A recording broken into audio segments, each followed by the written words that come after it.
Around the Table with Vickie.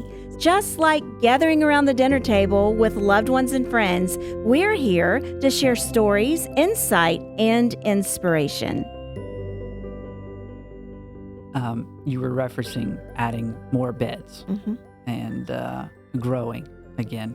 And maybe, you wanted to tone down going into your 50s, and it seems like you're ramping up. So that leads into my next question. What strategies have you found to be most effective in scaling your business?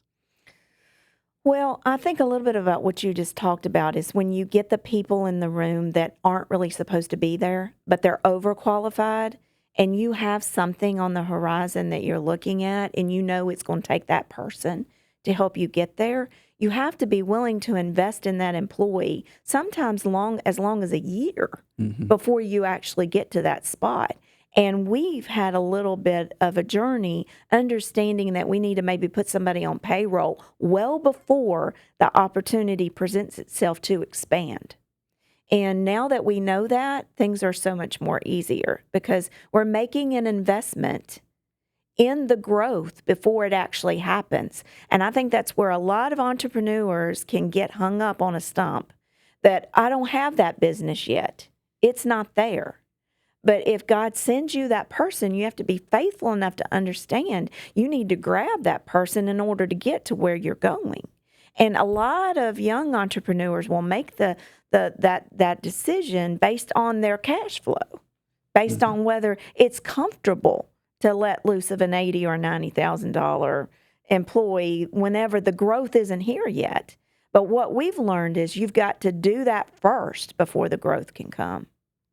It's one of the biggest things I think we've learned, especially over the last 5 years, as much as we've grown, is that you may have to grab that employee and hold on to them before the position's actually here.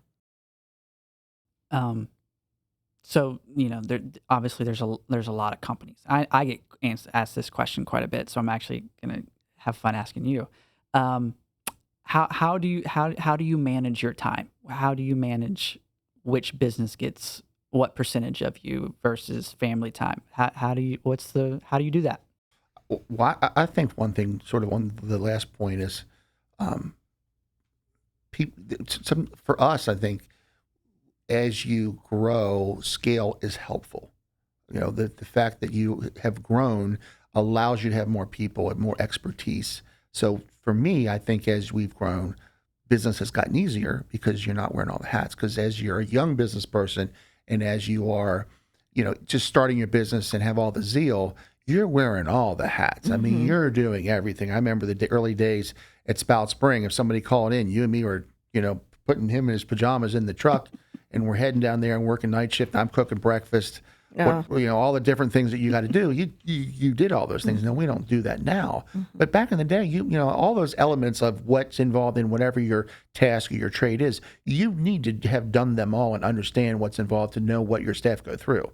Now, as you grow and you're not doing those now, but you really need to understand. You need to walk the walk, walk the path, so you understand whatever you're expecting of people, what's part of that role, so you're realistic with those expectations.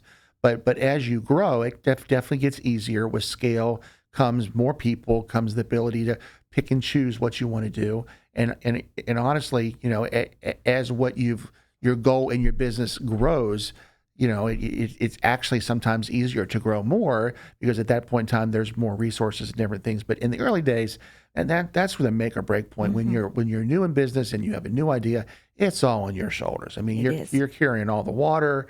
You're making all the decisions. You don't have the resources financial to do what you got to do, and you got to improvise. And that's, I think, as a young person starting a business, that's the hardest part because that's when you get discouraged. That's when you get, am I doing the right thing? Who do I go to? Whatever. And I think that's where the mistakes that you make. That's when you learn from those kind of things. It's easy when the ship's running, when the engine's running smooth. It's the learning period is when you're in those early years, and those mistakes that you make, I think, really help you propel you to not repeat those kind of mistakes, but help you learn as well. And to answer your question, Christopher, I think always for me, and it's going to be different with your dad, but with me, I think healthcare would always take the majority of my time. because that, again, is where I'm needed the most. And then if it's hospitality or the hotel or restaurant or golf or whatever, they're just going to have to wait until I have whatever it is taken care of on the healthcare side. And then taking care of me is something as I've gotten older, I'm forced to do. And I don't like to slow down either. And I'm not one to sit on a beach, or I'd already be there if I was. And I'm not one to stay home and, read a book. That's not my personality. And I've tried to immerse myself in civic and community events as well. I do have a little bit of a taste for politics and trying to make things better and for our community. And so I don't know where that might lead me one day. But as I get older, I do see my role changing in the company, and he's right. Whenever you bring more experts on and you grow to the point to where you can financially surround yourselves with, for us in our field, it's registered nurses and the nursing school. We have a whole group of registered nurses now that's teaching our girls and implementing knowledge that they're going to need to make our company successful.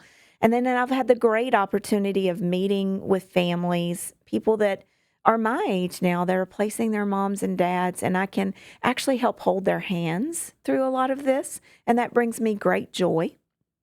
So I don't know where the future takes me, but I've loved doing these talks. I love sharing my story. I love being passionate about what God's done for us in our company and where he brought us from and where we are today, which is truly miraculous. But I do have a little bit of an interest in, civic and community events and being somewhat on the political forefront of making change for young entrepreneurs and a little bit for women and opportunities for that. And of course, my main goal is to open up opportunities for senior citizens to have more funding and more how they're going to live out their last years, because it's so important. We're not putting enough emphasis on that. And I've told so many politicians, if you run solely on how to take care of our seniors in our communities, you'll win your race, because nobody's talking about it. So that's kind of where I am right now. It's probably going to be better, different for you. Huh? Well, I just think that you, that you need to make time for yourself. You need to, you get to sort of pick and choose what you want to do. So there's a lot of, as your business grows, as you get older, the things that work for us, to be honest with you, we always talk with the kids. People say, what's going to happen? Well, there's a succession plan, but they may not have the same passions that we have. I mean, honestly, we're a couple. Whatever the one doesn't do, the other one does. So they're going to have a spouse that's willing to take that kind of commitment. So, it may look different as they transition, with that kind of stuff. But for us, we both had the same passions. We had the same love. It just seemed to, in a marriage, as you grow as a couple and your relationship grows, our business was the same way. In a way, our business was our marriage, because we both loved the things that we did, and it made sense to do the things the way that we did it. And I think it actually made us stronger. And for the most part, all that worked hand in glove. But as the second generation comes along, I mean, each of our kids has a different niche. They enjoy different pieces of it. Who knows what the spouse is going to look like, how that's going to, sort of play into stuff.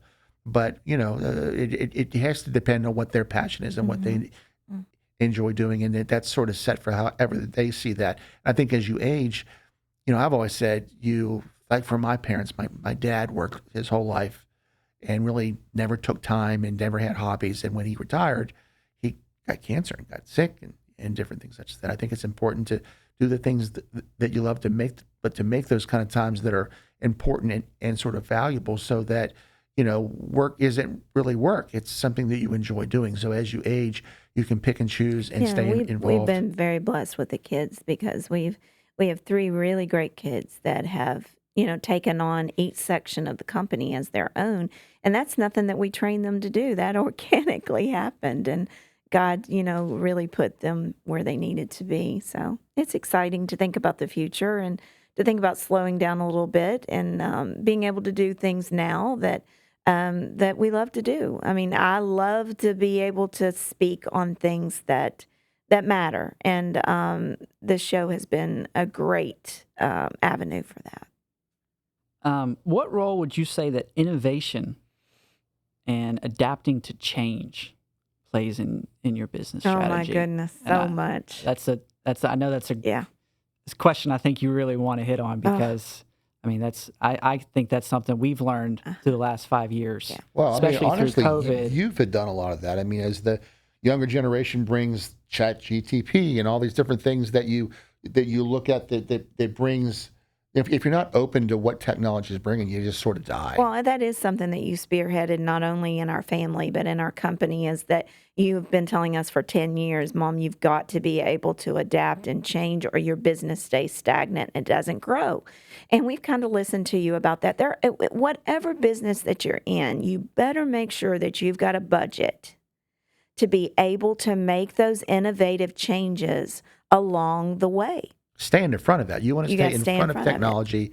You got to embrace it. Or if you don't understand it, find somebody that does, because ultimately whoever embraces the innovation first wins. And we love to be the one that wins. Even the senior living world, I think the things that we've tried, we've always tried to be innovative and creative and doing something that if we go on a trip, we find something cool, we try to come back and bring that here, and you try to do something that is cutting edge that nobody else does to make you different. I think that in any business, you want to define yourself uniquely different than your competitors. And always stay a step ahead. Always stay a step ahead.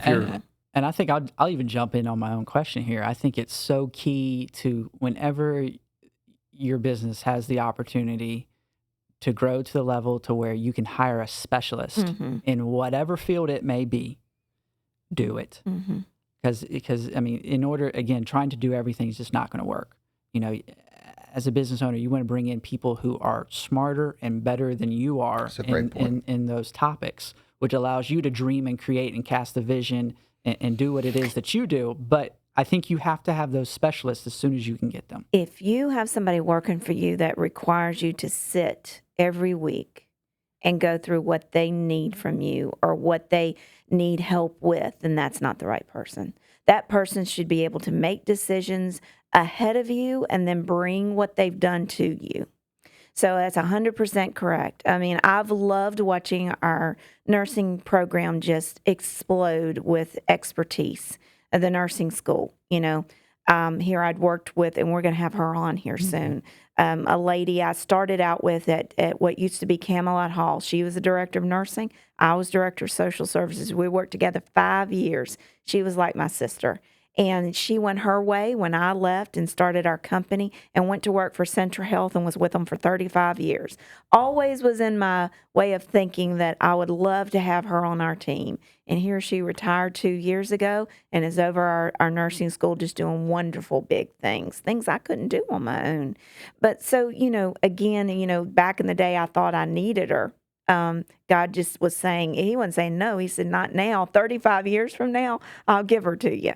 And right at the time we needed her. And you have to embrace the right kind of people. I mean, you really can't think that you are the know-all of everything, because you really, you have to be willing to look at other ideas, other ways of thinking, because you really don't know everything. And your staff should not need you to make every decision for them. True.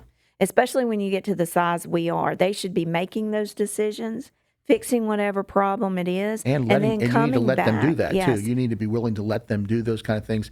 Again, if they make some mistakes, there's nothing everything can be a learning experience or can be fixed, but it does help with growth. Yeah, they should be coming back and telling you how they fixed that problem.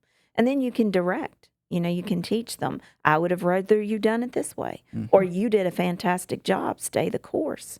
So when you get to the point to where your business is bigger than what you can manage all on your own, you really do have to have those team of people. And I think if you fear change, I just don't think you're That's right. set up Goes for back success. to taking risk. You have to be willing to take that risk, and it's not comfortable sometimes. But knowing that the risk is worth the return is what you have to dive into. Good. Thank you. Nice. I came up with that You all should on my coin that own. one. I like that one. Put that in my phrases. The risk is worth it. The risk is worth the return. That's what you got to know.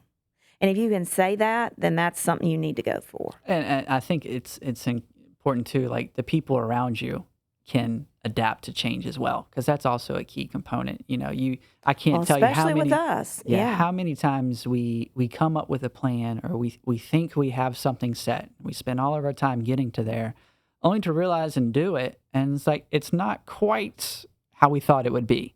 And that's when you go back to the drawing board. We got it 75% right, but we need to change the last 25%. Mm-hmm.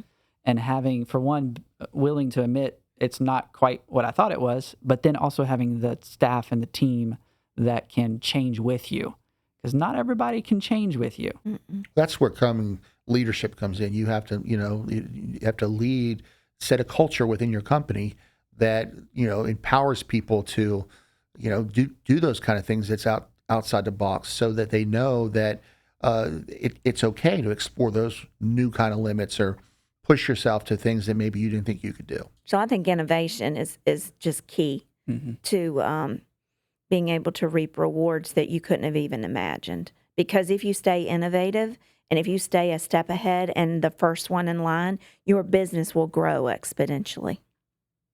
Dad, you just mentioned leadership, which is perfect, because that's right where I was And getting I've ready been to doing go. that. I'm like it's like the third time you told me I had nailed the best leading. That's all good. So thank you for making my job easy.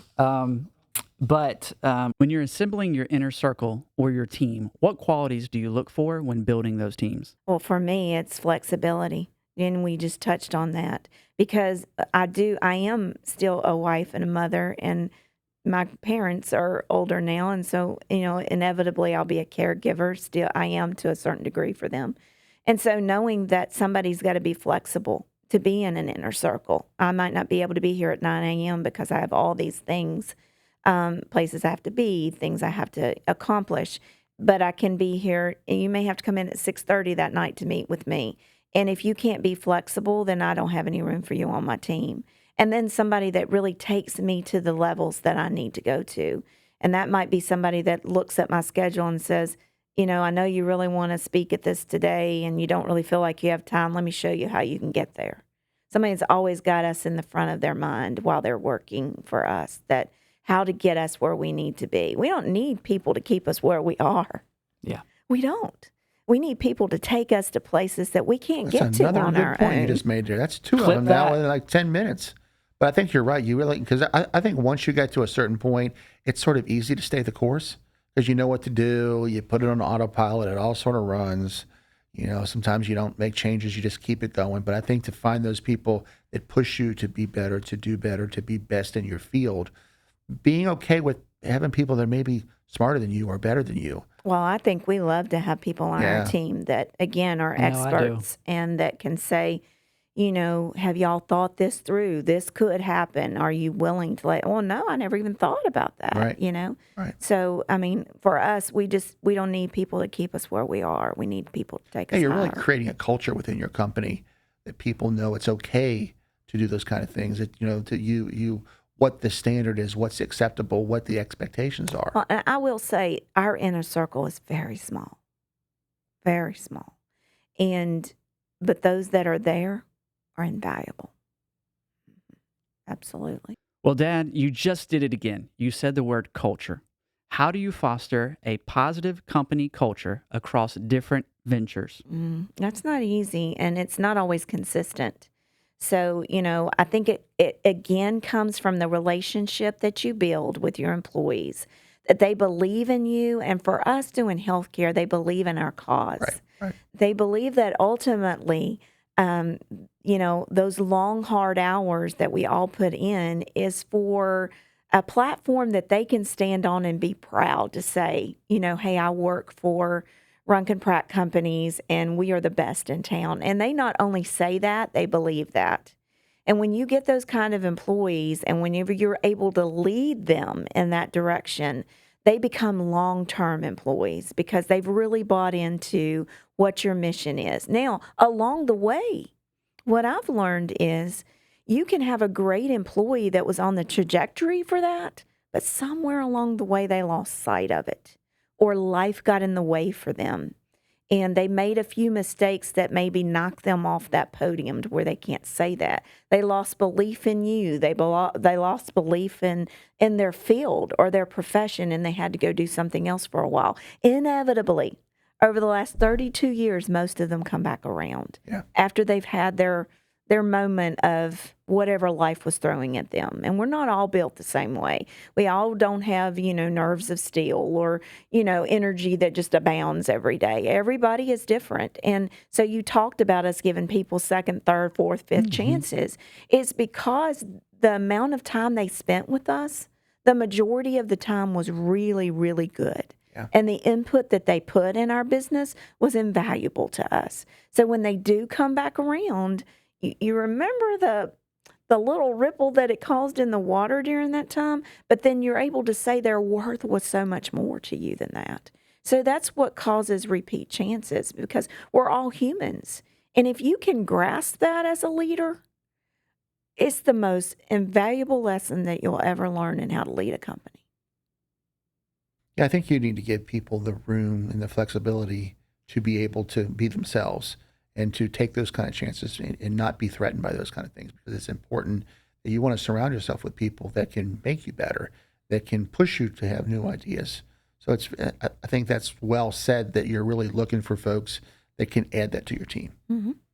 What advice would you give to aspiring entrepreneurs who want to start multiple businesses? I think, first of all, don't look at multiple stuff right away. You try to be single focused of what you think is your passion. I mean, simple, dumb it down. What do you really enjoy doing? If you can make money at something that you enjoy doing, it's not really work. I don't know what that statement goes like, but if you really do things that you enjoy, you've never worked a day in your life, or however that's said. So I think if you try to find what you enjoy most, and your passion with that, start simple. And honestly, the rest of the opportunities come because people see your passion, they see your product, they see what you're doing, and that opens the doors for more opportunity. Mm-hmm. And when those opportunities come, then you evaluate, you go to wise counsel, you look at, is that the right timing? But I don't think you overload yourself, because whatever you're starting out with, you do well. You try to do the things that especially in a young business, whatever your focus is, whatever you're trying to do, you want to do it with all of your energy, but you want to try to do it well. And then just that makes you, as you say, an expert in whatever it is. Mm-hmm. If you're a car salesman, if you're a furniture salesman, if you're a senior living person, whatever, you want to be that expert with that kind of stuff. And then as opportunities come, like for us, if you would have asked us, I mean, I have people that ask me, is there this master plan of what you were going to do? And the answer is absolutely not. I mean, even when we took our first building at Spout Springs, it was really because you wanted to be a mom and still work. We had no plan that Runk and Pratt was ever going to be around, or 32 years later, what it was going to look like. Never. And if you would have said that, I would have just laughed at you, because I thought I'd have a job working for somebody else and be happy, and we would just do what everybody else does. But you just don't know those kind of things. So you take all those opportunities, you make the most of them, and then the rest of it takes care of itself. Yeah, I think for me, I would just say, when you jump into the water, don't jump out too soon, because the problems that you think you have in the early days of starting a business will work themselves out. And if you try to throw in the towel too soon, then you're not realizing your opportunity. And that is something that we've had to learn. There's moments that you have, unsurmountable amount of stress and pressure, and you just don't think you're going to make it. But that's exactly what they are, a moment. Mm-hmm. A moment in time. You're not sentenced to that for the rest of your life. If you jump in the water, don't jump out too soon. That's my biggest piece of advice. And then to take care of yourself, mentally, emotionally, physically, to make time that you have those few moments every day to focus just on you and your needs, because you can't take care of a whole company that needs you every day, that's pulling at you every day, if you don't have anything to give them. Mm-hmm. So it's real important. Yeah, I think you're right. I think you especially as you really got to take care of yourselves. I mean, we made commitments. I always just say that's not work harder but smarter, and sometimes that's hard to do. But we made some choices even early this year about, like, I try not to schedule anything before 10 o'clock. We try to get up in the morning and do different things together, so that we, it's not important that I'm here at 7:30 or I'm the first person here. If you need to be here late, you just do those kind of things. But you make things that didn't come natural for you, though. That's something you had to learn. But you push that, and you have to say, because honestly, it causes burnout, it causes stress, and some of those times when those pruning times that we went through as a company, the stresses that we caused were sort of sometimes self-induced. Absolutely, it That was. that Yeah. that you had this expectation you had to do, and you really didn't. I mean, Well, you put expectations on yourself sometimes as a business Right. owner that nobody else is putting Yeah. on you, and you think they So- are, but they're not. It's all self-inflicted. So that's why it's really important to set, if I could go back and tell my younger self, what would I want to say? I would say I need to take care of myself Exactly first. right. I think that's almost the biggest point, because as that happens, if you don't look out for your well-being and your mental health and you're just enjoying your passion and keeping your passion and keeping it fresh, why do it? Yeah, and you also got to understand every year is not going to be a year that you want to put down in the record books. Absolutely. There'll be some years in business that you don't want to remember. Right. The bottom line just wasn't for whatever. I mean, COVID, nobody knew that was going to hit. How many businesses got hit and got hit hard, and they didn't see it coming? So do you hold yourself responsible for that? Absolutely not. You give yourself a break, and you always are planning for those what-if moments. And as a young entrepreneur, you need to be ready for those, because it's not going to be a walk in the park. And if that's what you're looking for, you don't need to be an entrepreneur. Yeah, because you right. I mean, I think you can take that approach, run your own business, be in control of your own destiny, or you can work for somebody else. And there's nothing wrong with that. Yep. There's nothing wrong with those kind of things. People do it all the time, and they enjoy those kind of Some stuff. people are not geared for the Right. risk Yeah. and the Good ups point. and downs. And you really have to be able to do that. Because if you're not a risk taker, you really shouldn't be in business for yourself. If you're, I'm not saying that you're throwing stuff to the wind, but there is an element in everything that you do. There's a risk that it may not work. And I think if you're not able to, again, it may not always be a 10 you're risking, it may just be a 3, but there is an element of risk. And if you're not, I've known people that just don't want to take any risk. Don't be in business for yourself, because it rests on your shoulders. At the end of the day, everything rises and falls on what you're doing. So you have to be willing to do that. But then if you're wired that way, if you're geared that way, man, the sky's the limit. You can control your own destiny by being able to handle that. And some people feed off of those kind of things. But you definitely got to be able to be able to stomach it and have the risk to take the risk. But on the flip side, I think it's important that you make time, that you enjoy whatever you have achieved, and that you make time to focus on what's important to you. Because if not, you can burn out. That's where your inner circle comes in to be so important too, because they should be your biggest cheerleaders. They should be the ones that are calling you late at night saying, I just want you to know I'm praying for you, and you did a fabulous job today, and you motivated so many people, and let me tell you, we know what the numbers were today, and we're so excited, and we're projecting this in the future, and it keeps you excited because whatever it is you're doing behind the scenes as an owner is working. And so many times we would invest more whenever we knew the possibilities of something, taking off really quickly. And you got to be willing and able to do that as well.